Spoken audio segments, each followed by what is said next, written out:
What's going on, everybody, and welcome to the Other Side of the Firewall podcast. Where we talk about the latest and greatest in cybersecurity news, as well as we highlight those movers and shakers and glass ceiling breakers, those people of color who've made it to the other side of the proverbial firewall. My name's Ryan Williams, and as always, I'm joined by Shannon Tynes. What's up? What's up? What's going on? And Daniel Acevedo. How's it going, guys? Let's go. Yeah, he's coming from the other side of the date line. So, what's going on in the future? Like, let me know what the lotto numbers are, so I can. I wish it was that way. So definitely continue to tune in throughout the week. So Monday, Tuesday are topics, Wednesday discussion, Thursdays Ask a CISSP. So please tune in for last week where we had Delisha Hodo from SANS Institute. She's the Assistant Director of Advising over there. She gave a lot of good resources. It was a really good conversation. And then tune in for this week where we have Rico Randall. He's a Red Hatter as well as the founder and host of Dem Tech Folks podcast. So DEM Tech Folks podcast. But without further ado, I'll give it to Shannon. All right, everybody. So this article is from Mashable.com, written by Matt Binder. And the title of this one is Ticketmaster Hacked. Breach affects more than 500 million, yes, with a B, users, right? And I added the with the B part, right? So, so emails, phone numbers, addresses, some financial details. So when we say some financial details, they say it's just the last four of the credit card numbers, which is still more than probably what you want out there, right? But that's the information that's been exposed by a hacker group, right? So here's the thing, right? So Ticketmaster's been getting a bad rep lately, right? And I feel a little differently from some people, maybe even on this podcast, right? About Ticketmaster. Like my thing, the way I understand it is Ticketmaster just not stopping, some of these bots and things like that were happening. It wasn't like they were actually overcharging. It was like some of these third-party folks that were overcharging, but neither here nor there. That's not what the story's about, right? But that's different stuff, and we'll probably delve into that a little bit. But what we're talking about here is Ticketmaster being hacked, and like I said, it was, I want to say it was 560 million is the number they gave on here.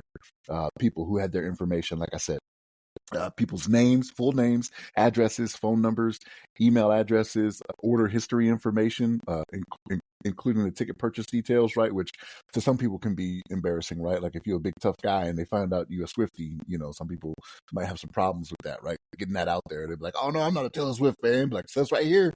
And this trove of information has been leaked. That's what you've been doing is going to flying to, England to see Taylor Swift or whatever it may be, right? But so with the information that was stolen, again, it could be a little more embarrassing, right? There's no socials or anything like that with Ticketmaster. And if I'm being honest, I think I may have used Ticketmaster like one time in my life, right? So my information could be out here too, right? But it was so long ago, and they keep this information forever, even when you think it's not being kept, right, or it's gotten rid of after a certain amount of time. Don't always believe that, right? We learned that from the Ashley Madison hack, right? Even if you thought your information was gone, it could still be there. But so Ticketmaster, they're getting their comeuppance, according to some people, right? Because they just don't like them because of the way they do business, right? But this is sensitive data, right? And 500 million users. And this is where we talked about this before, where the second and third order effects of this, right? So like if they have your email, right, that's when the phishing can come in, right? They got the last four digits of a credit card number, right? It can be one of those things where some places only ask for certain verification like that. Like, is this the last four? Yeah, yes. Okay, I have the address, I have the name, I have the last four of this credit card. Let me purchase whatever, open an account, whatever, right? Whatever it may be. I know the Social Security number is usually the holy grail of these hacks, right? Where people are like, oh, my social got out there. But there have been so many hacks now recently to where it's like, yeah, your number's probably still out there, just not in this hack. You know what I'm saying? But they got it elsewhere, right? It's just like when you're in the Department of Defense, they talk about the accumulation of information can change the classification. Like that's kind of what it can be here, right? Some other hack, they had this information, they got this information, they put it together, they got the whole thing, they got everything they need, right? But Ticketmaster to the 2.5 billion, that's a lot of people, right? A lot of people. So this is one of those things going to have far-reaching effects. I already know it is, right? And we talk about this all the time, like I mentioned before, the second and third order effects and how it's going to be far-reaching from this point forward. But I mean, it's getting to a point now where, to me, and this is just Shannon speaking here, right? You get a little scared, like even seeing the lock on some of these websites doesn't mean anything anymore, right? It's like, okay, it's secure for me putting my information in there, but they're not doing it going through this browser to get my information, right? They're going to the core of it, going through these companies, hacking them that has poor security on the far end that you just don't know about till something like this happens, right? So I don't know, man. It's getting a little fishy out there, but this is what we wanted, right? We want the convenience of just tapping some keys on the keyboard dashboard and getting whatever we needed, right? We don't want to have to show up to will call or show up to a window to purchase tickets for a concert or anything like that, right? We don't want to do that anymore, right? This is what we asked for. You know? I'm just saying. That's what I'm saying, though, right? Like, this is what we asked for and what we wanted. So this is the dark side of that coin, right? This is the other side of that, to where it's like, this is what can happen. So yeah, over 500 million people, over 500 million users of Ticketmaster got their information out there, and so it's only a matter of time before it comes out that y'all find out I like Alanis Morissette or something like that. You know what I mean? Like, it's only a matter of time. But Daniel, what's your thoughts on this, man? Man, we are lucky it's a security podcast because I'd go on about Ticketmaster. I was gonna say good for them they got hacked, but you know what? They're not the ones that are getting affected. Their name's through the mud already. This is actually, affects all the users. Actually, until you mentioned it again, I didn't realize how many users. Like 500 million. That's a lot of people. And I think you hit the nail on the head there, where when you start aggregating some of this PII together, that's where these phishing attempts get real easy. So, the Mashable article talks about sensitive data. In my mind, reading through what's out there, I'm like, it's not really that sensitive, but they're selling this on the dark web, right? I don't know if it's this article or the other one that we're going to talk about later, talks about the price point. I think it's actually the other one, but the price point of what the data is being sold for. Something like this, which is not socials, might not be that expensive. So if they got this information from this hack, and then they got your social from one of the larger hacks that have happened over the many, many years, now they can start piecing things together, and it's very easy with this type of information, though, from Ticketmaster to do a targeted phishing attack to you. So they know what type of music you like, and then they can get some open source stuff, off your social media, Facebook, Instagram. Now they can start piecing together a nice email, text, with AI, video, or voice call to you, where it sounds very realistic. And then all of a sudden you're calling back a number or clicking a link, and then that's where they get you for real. So it just shows how easy these things are, right? On the far end, and just shows you how well prepared you need to be by listening to amazing podcasts like these to think about things like, strong endpoint security in your house, using VPNs not only for going to pirate movies and basketball games, but also for doing online purchases, or just having the VPN on all times while you're doing your traffic. Just another small layer of protection, right? Good antivirus and other stuff, that you can do that are low level. Just do the 15-30 minute YouTube deep dive on like what you can do for yourself to protect yourself from these low level things, because the other end, like Ticketmaster, they're not doing their end apparently. So you have to do what you need to do to protect you and your family. So that's what I think. Ryan, what do you think? No, I think you guys bring up a lot of good points, especially the aggregate data, because the accumulation of data like makes it more classified in the DoD sector, but just out here for regular people, right? Just think about all the things that are already out there on the internet for you, like just public sector stuff, right? Like how much you bought your house for, what your address is. It just goes very deep with all this public information that's just available to a portal somewhere. And then you add in all this other stuff, like the Ticketmaster stuff. But before I go any further, like, share, subscribe. We're trying to get to 500 subscribers. We're at like 403-ish, 404. So we just need another, 100 people to sign up before the end of the month. Not asking for too much, but please share us with your friends. We had a really good month. I think we had 1,500 downloads last month.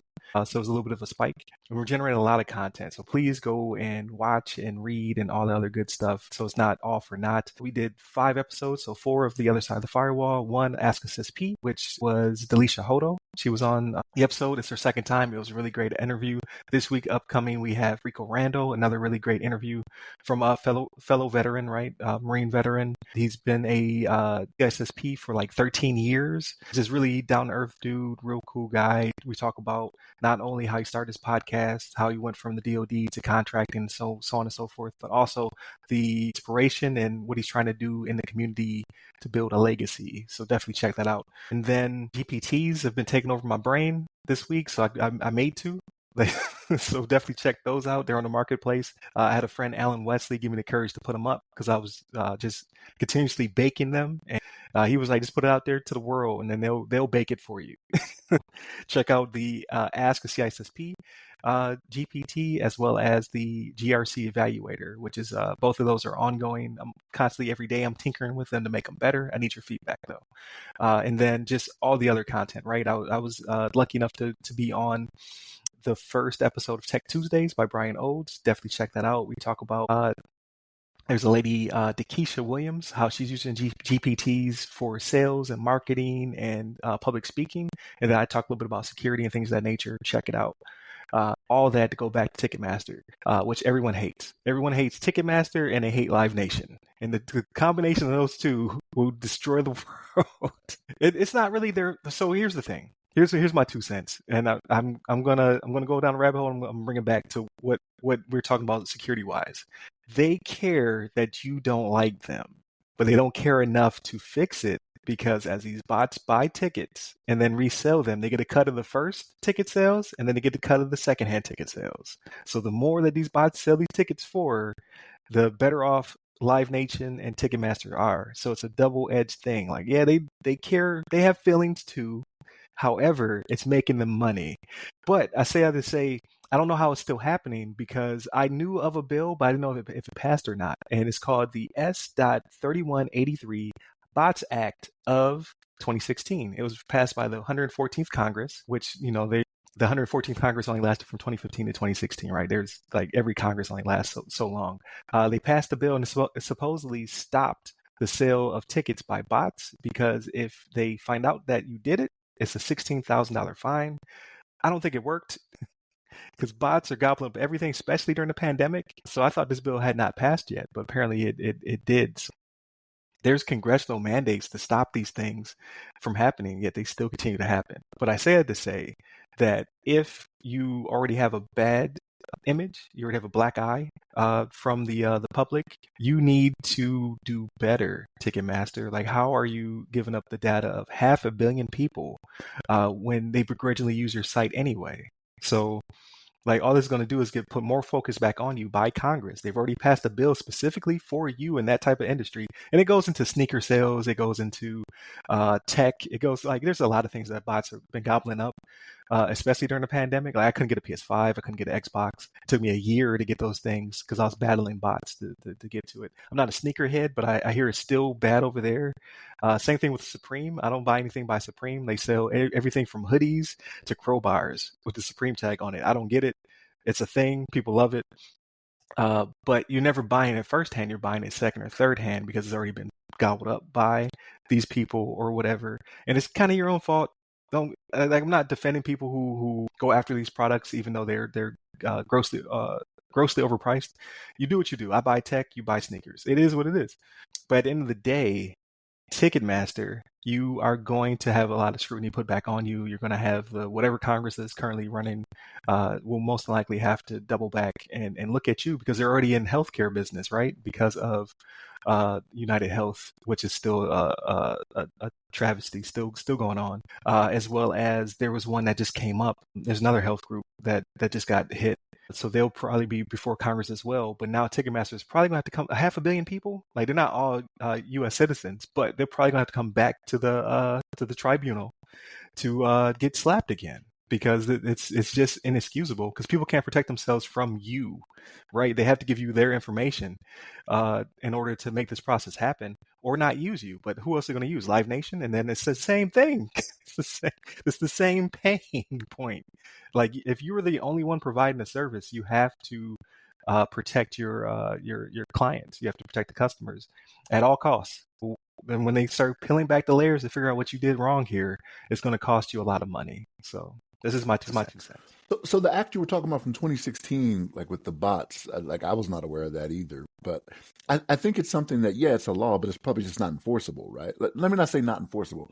It's a lot to enforce it, right? And so yes, it's hard. Yeah. So if the companies don't report it, like, the U.S. government doesn't care, right? It's like, whatever. You know what I mean? So I think there's going to be second and third order effects, though, because of now there's scrutiny put back on you, and it impacts them as well, right? Like you said, Alanis Morissette, or I don't know, think of another old artist that a congressman or woman might want to watch. It impacts them as well when their pages are going out there buying their tickets.